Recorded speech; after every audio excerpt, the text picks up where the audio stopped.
Welcome to the deep dive. Great to be here. You sent us some fascinating stuff, and today we're going to dig into what really set the stage for the Cultural Revolution in China. Yeah, it's a complex period. It was such an intense time of change, right? And it didn't just appear out of nowhere. Exactly. There were definitely key events, Mm. policies, power struggles happening before that you really need to understand. So our goal today is to sort of unpack those key moments and ideas, give everyone a clearer picture of how it all connected. That's the plan. You really can't grasp something as massive as the Cultural Revolution in isolation. Right. It was, culmination of things that had been building for, well, for decades, really. Like putting together the pieces of a puzzle. Kind of, yeah. Yeah. Or maybe like understanding all the ingredients that go into a really complicated recipe. Each one matters. Okay, good analogy. Let's start with probably the most central figure, Mao Zedong. Absolutely. Can't talk about this era without talking about Mao. So just in simple terms, who was he? Why was he such a monumental figure? Well, Mao Zedong was the main leader of the Chinese Communist Party. He's the one who led them to victory in the Civil War. Right, back in 49. Exactly, 1949. And then he became the leader, the chairman of the new People's Republic of China. You have to think of him as, well, the architect of modern China in many ways. Okay. His ideas, his ideology, his vision for what China should be, it influenced pretty much everything. And his grip on power was immense. So he wasn't just a political figurehead. Oh, no. Much more than that. For many people, he held this almost godlike status.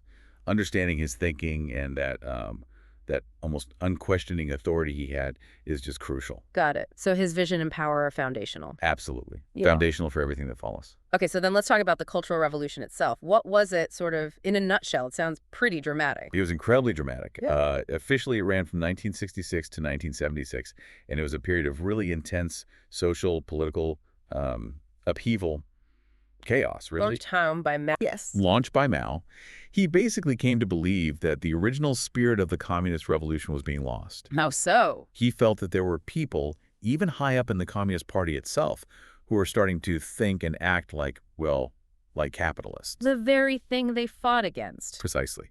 So he launched the Cultural Revolution to, as he saw it, purge these capitalist rotors and these bourgeois elements. Wow. And to re-energize the revolutionary spirit, make sure everyone was following the true communist path. It involved attacking traditions, established figures. It got very intense. So he felt the whole project was kind of drifting off course. Exactly. He perceived threats, maybe real, maybe imagined, maybe a bit of both, to his vision. And this massive society-wide campaign was his answer. Okay. But before the Cultural Revolution, there was another huge campaign, right? The Great Leap Forward. Yes, that came earlier, from 1958 to about 1962. What was the big idea behind that one? It sounds ambitious. Oh, incredibly ambitious. The Great Leap Forward was this massive economic and social plan. The main goal was to rapidly transform China Transform it from what to what? from a mostly agrarian, farming-based economy into a modern industrialized communist society. And the key word there is rapidly. Like catch up with the West. Yeah, catch up with, even overtake countries like Britain and the U.S. in industrial output, supposedly in just a few years. It involved collectivizing agriculture in a huge way and pushing for industrial growth everywhere, even in the countryside. Using China's massive population as the engine. That was the idea. Mass mobilization, Yeah. collective effort. Huge increases in steel production, for example, were a big focus. Okay, so massive change really fast. And that leads us to the communes, right? Were they part of this? Yes, absolutely central to the Great Leap Forward, especially in the countryside. What were they exactly? Just bigger farms? Much bigger and much more than just farms. Basically, the existing collective farms were merged into these enormous units called people's communes. And the idea was they'd be these self-sufficient entities. They wouldn't just manage farming, but also local industry, schools, childcare, healthcare, even local militias. Wow, so like total social and economic units. Pretty much organizing rural life on this massive collective scale. That was the vision anyway, to boost production and control resources more effectively. Right, sort of like these self-contained mini societies all working collectively. It's a pretty good way to put it, yeah. Now, stepping back just a little bit earlier, right after the communists took power, there was the Agrarian Reform Law of 1950. How did that fit in? Yes. That was one of the very first major policies, and it was fundamental. What did it do? Its main purpose was land redistribution. For centuries, land ownership in China was incredibly unequal. You had a relatively small number of wealthy landlords owning vast amounts of land. And most peasants owned little or nothing. Exactly. Many were tenants, often exploited. So this 1950 law aimed to break that system. It involved confiscating land from the landlords and distributing it to the landless or land-poor peasants. That must have been hugely popular with the peasants. Oh, absolutely. It was a massive change. Millions of families received land for the first time. It addressed a core grievance and was a key reason the Communist Party gained such strong support in the countryside. So it really reshaped rural society and solidified the party's power base there. Definitely a pivotal moment in changing the whole social and economic structure. Okay, so we've got Mao's leadership, the land reform gaining support, the huge push of the Great Leap Forward, and the communes. How do the Red Guards fit into this picture? They come later, right? With the Cultural Revolution. Yes, the Red Guards are intrinsically linked to the start of the Cultural Revolution around 1966. Who were they? They were primarily student-led groups, paramilitary social movements, really, mobilized directly by Mao Zedong. Mobilized by Mao. Why students? Well, Mao seemed to feel that the revolutionary fire was dimming, especially among the youth who hadn't lived through the Civil War and the initial revolution. So he wanted to reignite it. Exactly. He called on students, teenagers mostly, initially, to rise up, to bombard the headquarters, as one slogan went, to attack the four old ideas, old culture, old customs, old habits, Mao. by challenging authority figures, destroying cultural artifacts, publicly denouncing people deemed counter-revolutionary or bourgeois. They became Mao's sort of vanguard force. Like his personal army to enforce the Cultural Revolution. In a way, yes. They were tasked with purging society of perceived enemies and dragging out those suspected of disloyalty to Mao's vision. They played a huge and often violent role in the chaos that followed. So they were empowered from the very top to disrupt things. Very much so. They were given immense latitude, leading to widespread social disruption, persecutions, factional fighting. It was a tumultuous time driven largely by these young, fervent groups. Okay, let's try and tie this all together then. We have Mao, this incredibly powerful leader with strong ideology. Right. Then the early agrarian reform, which changed rural society and built support.